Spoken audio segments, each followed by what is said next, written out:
大家好，欢迎收看爱上电子。这是一个指纹锁的主板。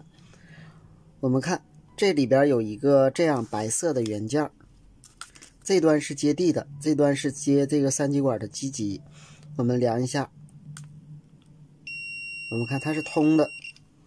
用电感表量，它也不是电感，而且呢，它是通的，相当于指导线，也没有阻值。这是一个什么原件呢？现在我们卖个关子，接下来我们看看它到底是什么原件，它是不是很有用。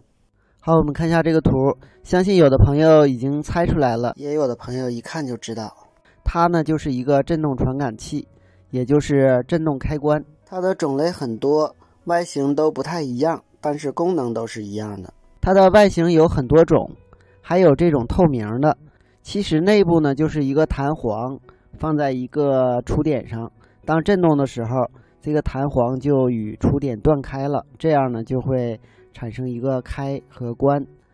这个开关呢有长闭的，也有长开的。长开的呢就是当振动的时候偶尔闭合，然后随之呢就断开。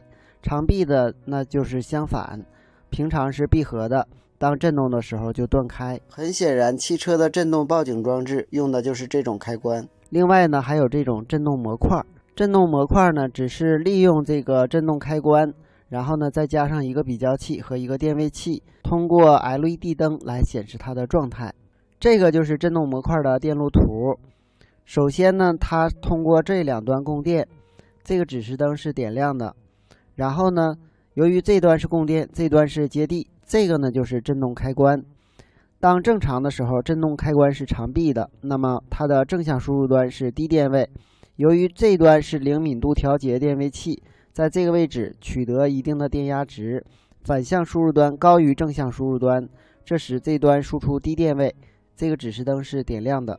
当振动的时候，这个开关就会断开，由于它的断开，这个位置的电压就会等于电源电压值，这时正向输入端高于反向输入端，这个位置输出高电位，指示灯熄灭，这样就能够显示出是否有振动，并且在输出端可以把这个信号送给单片机进行检测。我们都知道，现在的门铃大多数都是没有振动开关的，只有按下这个按键才能够使门铃发声。那么我们只要在这个位置装一个振动开关，用一个长开型的振动开关，当没有振动的时候，门铃是不响的；当有振动的时候，偶尔这个振动开关就会把这个位置闭合，相当于我们这个按钮按下，这样在有人敲门的时候，门铃就会自动响起来通知主人，从而解决了陌生人找不到门铃按钮的情况。如果加装一个这样的振动开关还是很方便的。这个电路呢是一个 N1555 组成的门铃， P1 端子是供电，它的8角供电，1角接地，但是4角通过这个二极管和这个电阻是接地状态，所以这个芯片处于复位状态，3角没有输出。当这个开关闭合以后，那么这个位置为高电位，4角得到了一个高电位，开始正常工作。这个电压呢，通过这儿给这个电容吸二充电。当这个位置的电压高于2/3电源电压值的时候，6角受触发，3角输出低电位，同时7角向内部放电。当这个位置的电压低于1/3电源电压值时，2角受触发，3角输出高电位。